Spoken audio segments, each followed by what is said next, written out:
Hola, el día de hoy vamos a presentar el video número 47 de la serie El Universo Mecánico. En este capítulo vamos a tratar sobre las leyes de la termodinámica, la máquina de Carnot y el concepto de entropía. La ciencia de la termodinámica se basa en 4 postulados fundamentales o axiomas, llamados los 4 principios de la termodinámica.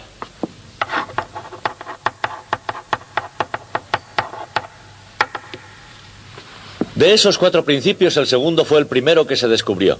El primero fue el segundo en descubrirse. El tercer principio que se descubrió se llama principio cero y el cuarto se llama tercer principio. Pero todo eso tiene perfecto sentido porque la termodinámica es la más implacablemente lógica de todas las ciencias. Les diré brevemente lo que son esos 4 principios. El principio cero dice precisamente que la temperatura tiene sentido. El primero es la conservación de la energía.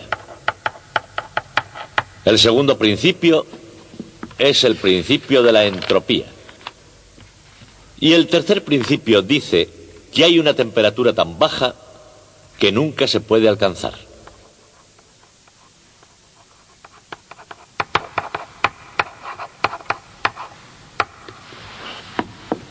A partir de esos 4 principios se han deducido no solo las propiedades de la materia, sino el destino último del propio universo. Pero si queremos llegar a alguna parte, será mejor que empecemos. La Academia de Villar La Tiza es un oculto santuario de la suerte, donde tras el brillo chillón de las luces se reúnen famosos del deporte, elegantes de la alta sociedad y magnates de la industria con un interés común. Uno podría preguntarse cómo se las han arreglado esos caballeros para que sus nombres no salgan en los periódicos y no digamos en las revistas especializadas. Un observador casual podría preguntarse ¿qué hacen unos chicos como esos en un lugar como este? Pero para los que están en el secreto, su objetivo es evidente. Investigan las leyes de la termodinámica.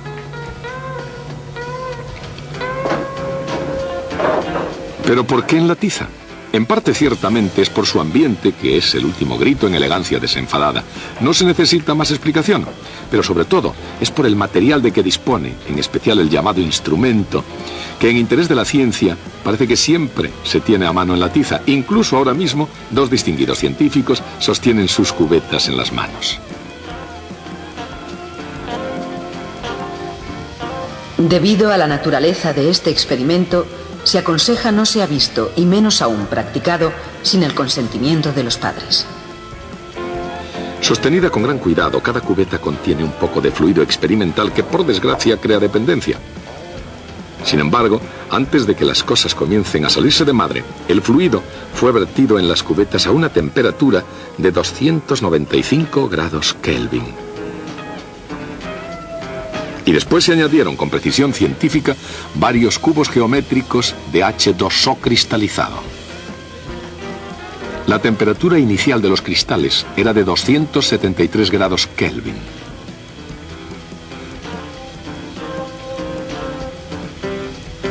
Con el tiempo, el calor del fluido caliente pasa a los cubos, pero el hielo, por el contrario, no se calienta. Los cubos no se derriten inmediatamente, lo cual suscita una controversia científica que, naturalmente, hace que sean necesarias más pruebas. En un total de 126 experimentos, ninguno de los científicos de La Tiza pudo encontrar un solo caso de un cubo de hielo caliente. Pero por otra parte, sí encontraron una mezcla diluida de las cualidades del fluido experimental. El hielo, manteniéndose a una temperatura constante de 273 grados Kelvin, se funde en agua líquida a medida que el calor penetra en él. ¿Cómo se explica este extraño comportamiento en La Tiza o para el caso en cualquier parte del mundo? Al fin y al cabo, el hielo se funde, por supuesto, pero mientras se mantiene en estado sólido, ¿por qué no se calienta? En todo caso, al final, tanto el hielo como el fluido experimental, y de hecho todas las cosas, terminan por alcanzar un estado de equilibrio. En alguna parte, al menos en teoría, existe un estado celestial llamado equilibrio. Pero en el mundo real, el equilibrio es muy difícil de hallar. En una isla de la Polinesia, el planeta se agrieta y el fuego líquido burbujea desde su interior. Y en el centro polar del océano Ártico, la original máquina de hielo del mundo está trabajando día y noche. En el profundo y oscuro corazón de la zona ecuatorial, el sol abrasa una sabana con implacable regularidad. Y a muy poca distancia, un líquido se mueve con estruendo por entre las rocas hacia abajo. Ciertamente, desde el principio, a través de ella y hasta sus confines, la propia Tierra es una gran máquina, una fábrica que nunca deja de funcionar, que nunca hace una pausa ni se pone en huelga. La máquina de la naturaleza, una central impulsada sin interrupción por la energía ilimitada del Sol.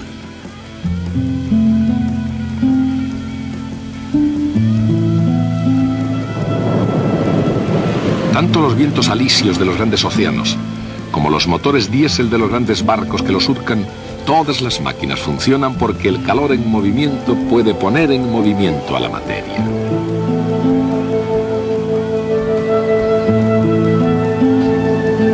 Durante varios siglos, la máquina térmica se ha extendido a lo largo y a lo ancho del mundo. Pero tanto en el pasado como en el presente, el calor solo se mueve en una dirección, desde la temperatura alta hacia la temperatura baja. La existencia de cualquier máquina en la Tierra, incluyendo la propia Tierra, depende de que una de sus partes esté funcionando a una temperatura más alta que la otra. En la máquina de la naturaleza, por ejemplo, fuertes corrientes son impulsadas a través de la atmósfera de la Tierra a causa de la diferencia entre la temperatura del ecuador y la temperatura de los polos. Desde un polo a otro polo y desde una máquina a otra máquina, el principio es siempre el mismo. En este vehículo es la diferencia entre la temperatura de la mezcla de gasolina y aire explotando en los cilindros y la temperatura del agua circulando por un sistema de refrigeración. Las máquinas de vapor operan entre la temperatura alta del fogón y la temperatura baja de la atmósfera. Cuanto mayor sea la diferencia de temperaturas, cuanto más caliente esté una parte de la máquina y más fría la otra, mejor funcionan. Si deja de fluir combustible y la parte más caliente de la máquina se enfría, esta se para. Evidentemente, eso puede causar dificultades. Si todas las partes de la máquina alcanzan la misma temperatura, si cesa todo movimiento y deja de haber vitalidad, la máquina alcanza su estado final, el estado de equilibrio. Desde una perspectiva científica, ¿cuál es el aspecto general? En este cálculo de dinámica molecular, cada par de átomos han sido programados para que actúen entre sí con una auténtica fuerza interatómica. Entonces, ¿qué es lo que sucede realmente cuando un cuerpo caliente entra en contacto con uno frío? La energía térmica se propaga desde el cuerpo caliente al frío hasta que ambos alcancen la misma temperatura. Este es el estado de equilibrio térmico. A primera vista, el equilibrio térmico parece diferente de la idea mecánica de equilibrio estable que impide que un cuerpo caiga. Pero veámoslo más en detalle. Cuando un cuerpo que cae choca con el suelo, cada rebote es menor que el anterior. ¿Y por qué es así? Es así porque la energía cinética del cuerpo, como un todo, se va transformando en el caótico movimiento de los átomos que lo componen. Ese proceso es muy similar al del calor que se propaga a un cuerpo frío. El resultado final es el mismo. Con el tiempo, toda la energía disponible se llega a distribuir como energía cinética y potencial de los movimientos aleatorios de todos los átomos. Por lo tanto, aunque la idea de equilibrio parece lo definitivo en paz y serenidad, esa perspectiva oculta el agitado movimiento de los átomos en el interior. Así que entender el equilibrio es cuestión de perspectiva, de mirar más dentro y más allá.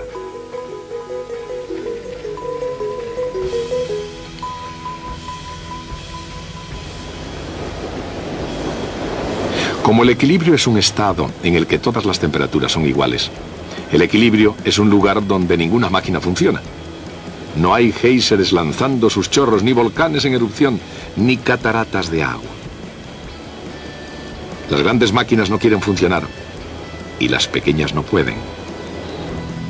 En todas partes la naturaleza parece impulsada hacia el estado de equilibrio. Cuerpos calientes y cuerpos fríos luchando por conseguir la misma temperatura. Y cuerpos que caen convirtiendo un trabajo muy bueno en calor inútil. Desde el punto de vista de los físicos, cuando la naturaleza tiende a comportarse de una forma tan universal, debe haber una explicación científica. ¿Y la hay? La explicación comenzó como una idea, naturalmente una idea para la construcción de una máquina de vapor mejor. Hubo un joven llamado Carnot, cuya lógica fue capaz de demostrar que, para una fuente de trabajo competente, ninguna tan eficiente como una que sencillamente no funcione. Las ideas más grandes de Sadi Carnot nunca funcionaron y en el mundo real probablemente nunca funcionarán. No obstante, él había decidido crear una máquina tan perfecta como la naturaleza lo permitiera y la lógica para llegar muy cerca de ella. Dada una diferencia de temperaturas, una temperatura alta T sub B y una temperatura baja T sub 0, Carnot diseñó una perfecta abstracción. La máquina de Carnot toma calor Q sub B a la temperatura alta, convierte una parte del trabajo W y expulsa el resto, Q sub 0, como calor a la temperatura más baja. Como el ciclo de Carnot podía funcionar igualmente en sentido inverso, era la imagen de la máquina ideal, la máquina más eficiente que posiblemente las leyes de la naturaleza podían permitir. Pero con la temprana muerte de Carnot, sus ideas, prácticamente desconocidas desde el principio, parecían destinadas a quedar en el olvido. Y seguramente ese hubiera sido su final si dos grandes científicos no se hubieran interesado por la teoría de Carnot. Rudolf Clausius, físico alemán, y William Thomson, profesor de filosofía de la naturaleza en Glasgow, que más tarde se convertirá en Lord Kelvin. Rescatados los manuscritos originales de Carnot, de esas mismas páginas nació la ciencia de la termodinámica. En el razonamiento de Carnot, Clausius y Thomson observaron un hecho asombroso. Lo vieron en términos de una simplicidad matemática asombrosa.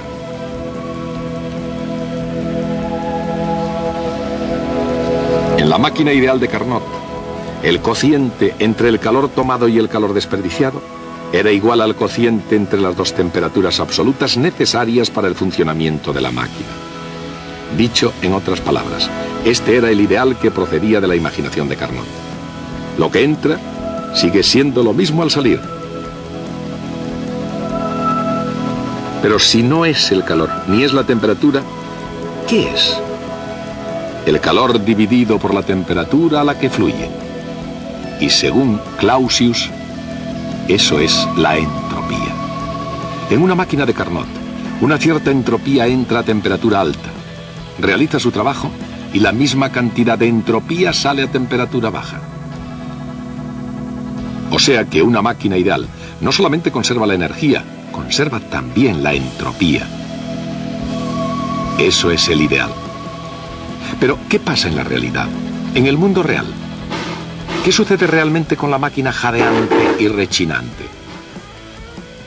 Por un lado, todas las máquinas conservan la energía. El trabajo es igual a la diferencia entre el calor que entra y el calor cedido. Pero, utilizando las mismas temperaturas, la máquina real produce menos trabajo que la máquina ideal de Carnot. Realiza menos trabajo y desprende más calor. Así, aun cuando la entropía que entra pueda ser la misma que en la máquina de Carnot, la entropía que sale es mayor. Eso es un hecho asombroso.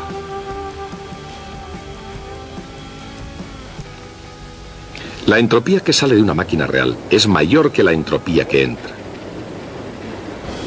¿Podría eso significar que la máquina real crea entropía de la nada? En realidad sí. Y eso es porque en las máquinas reales el calor que fluye no es isotérmico. Los movimientos del émbolo no son adiabáticos. Hay siempre rozamiento entre las partes en movimiento. Independientemente de lo que pueda ser su producto final, todas las máquinas reales fabrican entropía. Independientemente de las condiciones del lugar de trabajo, las existencias de entropía crecen siempre. E independientemente del lugar de trabajo, los seres humanos no poseen la patente de fabricación de la entropía. Día tras día, las máquinas de la madre naturaleza van fabricando entropía. Y nadie sobre la Tierra puede competir con ellas. Cada cuerpo material, en cualquier lugar del universo, contiene entropía. Y aunque no siempre es fácil decir cuánta entropía contiene, no es demasiado difícil determinar cuándo circula entropía de un cuerpo a otro. Si el calor sale de un cuerpo a la temperatura T, la entropía del cuerpo disminuye en Q partido por T. Si el calor entra a la temperatura T, la entropía del cuerpo se incrementa en esa cantidad. Cuando a través del cosmos fluye calor, fluye entropía con él. Todas las máquinas extraen calor de alguna parte, del sol quizás, o de la caldera de un barco. Utilizan parte de él para hacer su trabajo y después liberan el resto. No tiene demasiada importancia a dónde va ese resto, no en el gran esquema de las cosas. Va a la atmósfera, al mar o a cualquier lugar que esté frío y que sea lo suficientemente grande como para no verse afectado por esa aportación de calor. Las máquinas diseñadas por el hombre funcionan de una forma muy similar a las que la madre naturaleza prepara. Mientras el calor fluya desde una temperatura alta a otra más baja, las cosas marchan sobre ruedas. Y mientras haya combustible, carbón, petróleo, madera o cualquier cosa que sirva, seguirán marchando. Pero si se acaba el combustible, deja de haber flujo de calor. El cuerpo se enfría, su temperatura baja poco a poco, y cuando llega a la misma temperatura del medio que le rodea, está en un estado de equilibrio. Siempre que circule el calor y un cuerpo caliente esté más caliente que el cuerpo frío, aumentará la entropía y continuará aumentando hasta que no pueda suceder otra cosa, hasta el estado de equilibrio. Cuando esto ocurre, la entropía no crece más. Dicho de otro modo, el estado de equilibrio es el estado de máxima entropía. Todos los procesos de la naturaleza se pueden ver siempre por todo el universo como una constante marcha para aumentar la entropía. Y aunque esos hechos hayan sido comprobados en la mayoría de los circuitos científicos, algunos investigadores no cesarán en su empeño. Quizás sea porque hay un hecho que todavía deja perplejos a los más curiosos. Aunque el hielo se funde cuando recibe calor procedente del fluido experimental, no se calienta mientras algo de él quede en estado sólido. ¿Por qué? Un flujo de calor produce la transformación del hielo en agua a una temperatura constante. Por consiguiente, mientras el hielo se esté transformando en agua, la entropía del agua está aumentando. Y así, el agua es un estado de más alta entropía que el hielo. En realidad, cualquier sólido es un estado de más baja entropía que el de la misma materia en forma líquida. El líquido es un estado de la materia más caótico y desordenado que el sólido. Tiene mayor entropía. En la Tierra y en el mar, o en el mar y en la Tierra, o en cualquier lugar del universo, entropía creciente significa tosquedad y desorden creciente. El propio hielo, un sólido cristalino, es un estado de la materia en el que las moléculas existen en una estructura proporcionada geométricamente simétrica. En un sólido, cuando los átomos se agrupan en la configuración más favorable, las moléculas se organizan de modo que reduzcan al mínimo su energía potencial. El agua presenta un cuadro diferente. Recuerden, las moléculas de líquido son caóticas, desordenadas, dispersas y desorganizadas.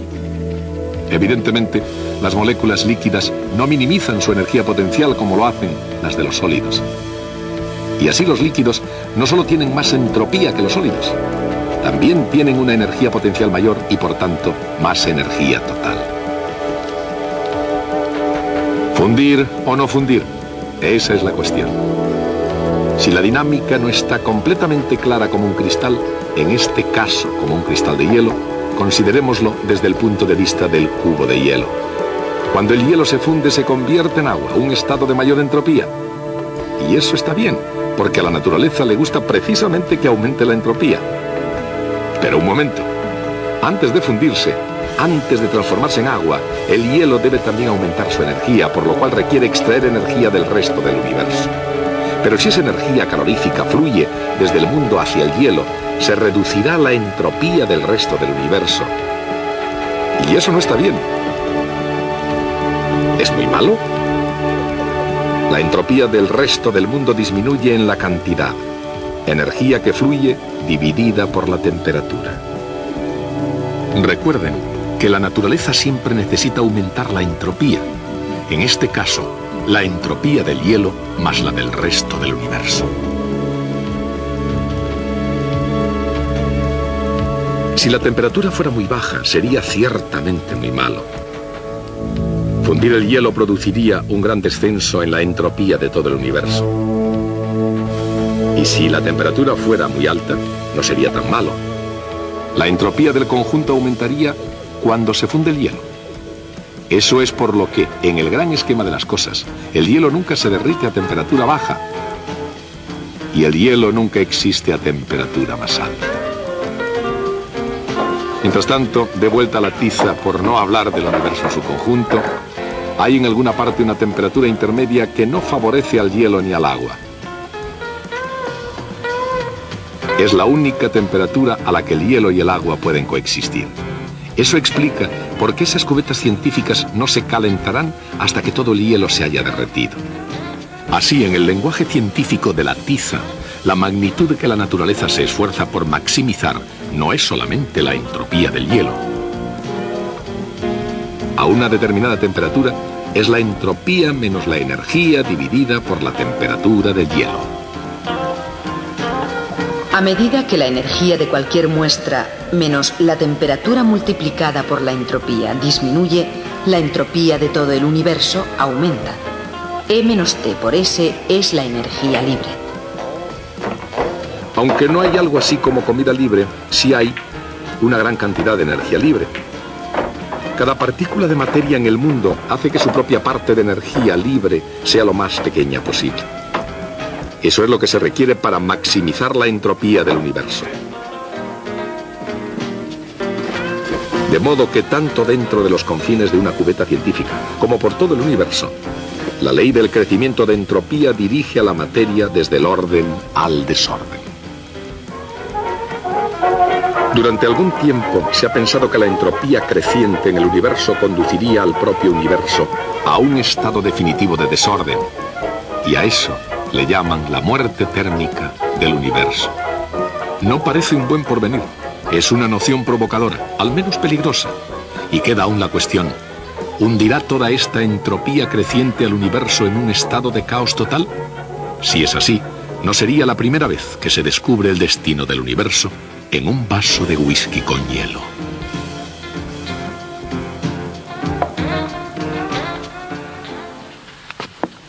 Y así, el principio de entropía nos ayuda a comprender el rendimiento de las máquinas de vapor y además por qué los líquidos se congelan a una cierta temperatura y los sólidos se funden a una cierta temperatura. Pero hay alguna gente que creen que tiene un significado más profundo y piensan que el principio de la entropía define la dirección del flujo del tiempo. Voy a explicarme. Supongamos posible ver un choque entre dos átomos. Un átomo podría venir así y salir por aquí, y el otro átomo, tras chocar con él, sale en esta dirección. Bien, si vieran una película de esta colisión, no serían capaces de decir si la película se ha proyectado hacia adelante o hacia atrás. Porque a nivel microscópico, la ley de la entropía no se aplica. Las leyes de la física funcionan igualmente en un sentido o en el inverso. Según las leyes de la física, a este nivel, el tiempo no tiene una dirección determinada. Pero en lugar de eso, supongamos que ven a alguien dejar caer una pelota desde una torre. Viendo una película de esto, Ustedes dirían inmediatamente si se estaba proyectando hacia adelante o hacia atrás. Cuando va hacia adelante, los botes de la pelota se van haciendo cada vez más pequeños. Si vieran que se hacen cada vez mayores, sabrían inmediatamente que la película iba hacia atrás. Bien, pues lo que ocurre en ese caso es que la energía de la pelota se va convirtiendo en calor, y eso aumenta la entropía del universo. Y ustedes ya saben, sin que nadie se lo tenga que explicar, que la manera correcta de pasar la película es en la dirección en que aumenta la entropía. Y eso es lo que determina la dirección del curso del tiempo. Y de igual manera hay quien piensa que el segundo principio de la termodinámica determina la dirección del curso del tiempo. Pero otros dicen que el segundo principio es una mera tautología. La entropía aumenta con el tiempo y el tiempo aumenta con la entropía. Luego, ¿qué hay de nuevo? Yo no pienso así. Comprendo perfectamente en qué dirección corre el tiempo y naturalmente pienso que el nuestro se ha acabado. Así que hasta la próxima vez. O, si la entropía disminuye, hasta la vez pasada. Bueno, ¿qué aprendimos en este video? El calor solo se mueve en una dirección desde la temperatura alta a la temperatura baja. La energía caliente se propaga del cuerpo caliente al frío hasta que ambos alcancen la misma temperatura. Ese es el estado de equilibrio térmico. En todas partes la naturaleza parece impulsada hacia el estado de equilibrio. Dada una diferencia de temperaturas, una temperatura alta Ti y una temperatura baja To, Carnot diseñó una perfecta abstracción, la máquina de Carnot. Toma calor QI a la temperatura alta, convierte una parte en trabajo y expulsa el resto QO como calor a la temperatura más baja. Como el ciclo de Carnot podía funcionar igualmente en sentido inverso, era la imagen de la máquina ideal. Clausius y Thomson, Lord Kelvin, vieron el razonamiento de Carnot en términos de una simplicidad matemática asombrosa. En la máquina ideal de Carnot, el cociente entre el calor tomado y el calor desperdiciado era igual al cociente entre las dos temperaturas absolutas necesarias para el funcionamiento de la máquina. Clausius definió la entropía como el calor dividido por la temperatura a la que fluye. En una máquina de Carnot, una cierta entropía entra a la temperatura alta, realiza su trabajo y la misma cantidad de entropía sale a temperatura baja. O sea que una máquina ideal no solamente conserva la energía, conserva también la entropía. A las mismas temperaturas, la máquina real produce menos trabajo que la máquina ideal de Carnot y desprende más calor. La entropía que sale en una máquina real es mayor que la entropía que entra. Todas las máquinas reales fabrican entropía. Las existencias de entropía crecen siempre. Si el calor sale de un cuerpo a la temperatura T, la entropía del cuerpo disminuye en Q partido T. Si el calor entra a la temperatura T, la entropía del cuerpo se incrementa en esa cantidad. El estado de equilibrio es el estado de máxima entropía. Cualquier sólido es un estado de más baja entropía que el de la misma materia en forma líquida. El líquido es un estado de la materia más caótico y desordenado que el sólido. Tiene mayor entropía. Entropía creciente es tosquedad y desorden creciente. A medida que la energía de cualquier muestra menos la temperatura multiplicada por la entropía disminuye, la entropía de todo el universo aumenta. E menos T por S es la energía libre. El principio de entropía nos ayuda a comprender el rendimiento de las máquinas térmicas y por qué los líquidos se congelan a una cierta temperatura y los sólidos se funden a una cierta temperatura. Te invito a escribir en un cuaderno los conocimientos adquiridos en el video de hoy. Si te gustó este video, no olvides suscribirte, darle like y compartir. Muchas gracias.